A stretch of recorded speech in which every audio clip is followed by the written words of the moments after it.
Okay, now that you know what's Lambda architecture and what's Kappa architecture, get this clear in your mind. Both of those architecture are data processing architecture that are designed to process massive volume of data utilizing batch and streaming processing method. One side of the coin, you have a Kappa architecture that only includes the speed and serving layer, in opposed to the Lambda architecture that utilizes all the three layers, which is batch, speed, and serving layer altogether. Well, the Kappa architecture sounds too good to be true, but the Lambda architecture seems more practical in using the cheapest storage format like HDFS for long-term batch processing along with real-time data processing as well. But the drawback though is the HDFS-based data lake is designed with immutability in mind.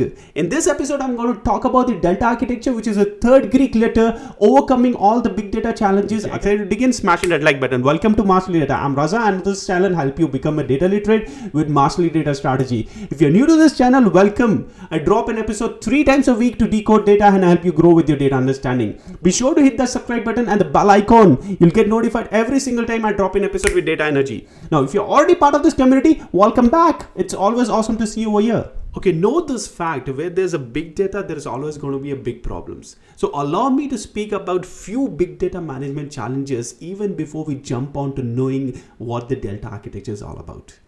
Generally speaking, the big data problem have very little to do with the data itself. Instead, it is more to do with how you organize, collect and handle your data, i.e. the data management. Because the data is such a powerful resource, you just need right technology and architecture in place to harness its benefits. First, let me talk about why I believe Lambda architecture is better in opposed to the Kappa architecture. Fine. Okay, here's the problem with the Kappa architecture. It does not have a suitable way to deal with the data recalculation, which otherwise is possible in the Lambda architecture.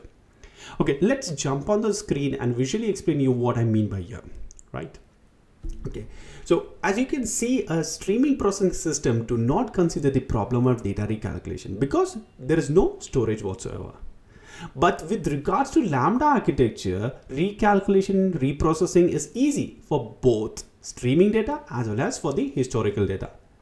But here's the question, why do we need to consider recalculation of data? Because your business changes, right? And in order to get new expected results, it is necessary to recalculate the historical data. While the advantages of Lambda architecture seems to be straightforward, but here's the catch, right? There are some disadvantages to be kept in mind. In my humble opinion, I had categorized these challenges into 2 different groups, architecture challenges and technology challenges. Allow me to explain each of this. With regards to architecture, in Lambda, you need to maintain code that outputs the same results in 2 complex distributed systems, batch and stream. Think about it, right? Your customer data coming from those heterogeneous sources, one from the third-party batch processing system, another is your real-time customer record. It is difficult to build a flexible data engineering pipeline that combines both batch and streaming data. With regards to technology challenges, Lambda approach, you use basically technologies such as Storm, Hadoop, or any other big data ecosystems which are big, large, and very complex. Think about it. For any organization seeking to institute big data with its confusing variety of big data technologies, these are the questions that crops up in their mind. Do they need a Spark, or would the speed of the MapReduce be enough? Is it better to store the data in Cassandra or HBase, and so on and so forth, right? Finding the answer can be tricky. Delta architecture, on other hand, no longer consider data lake as immutable. Delta architecture provides an effective and transactional way to work with large data sets. As a result, you can now combine both batch pipeline as well as streaming pipeline into one set of processing logic. In other words, the organization no longer have to treat data differently based on the speed of ingestion and processing method. This becomes the core for Delta architecture, but that's not what it is. There are much more details that we're going to be discussing down the line. Now, let me pause for a second. Before we jump into understanding the additional benefits of Delta architecture, are you started to see the value? If yes, can I request you to smash that like button because I like it, my team loves it, and so does the YouTube algorithm.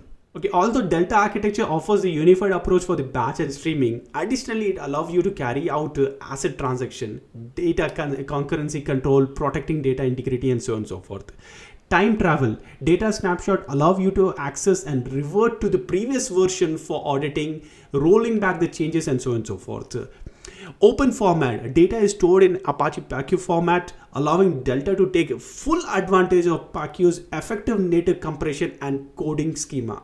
Schema enforcement and evolution, it provides the ability to specify your schema and enforce it. This helps ensure the data types are correct and the required columns are present, preventing data corruption. It is flexibly allowing the schema modification without impacting the existing data.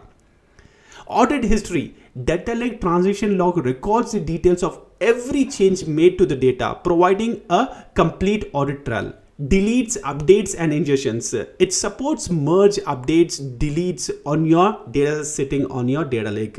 This allows you to easily comply with the GDPR compliancy and also simplify the use cases such as CDC, which is change data capture. Okay, now that we have spoken about the Delta architecture to a length, let's try and understand about the Delta Lake itself, what exactly it is all about, right? So Delta Lake is an open source storage layer that brings asset transaction to Apache Spark and big data workloads. It was first developed by the Databricks in 2019 and later same year it was been open sourced to Linux Foundation, right? So let me know in the comments if you're interested to know how Delta Lake works. I shall plan the video accordingly. Leave the comments below, fine? Now, if you got the value from this episode, hit the like button and be sure to subscribe. It's me signing off. You would mean a world to me and my team, but if you're with us, you're going to be masterly data. Thank you.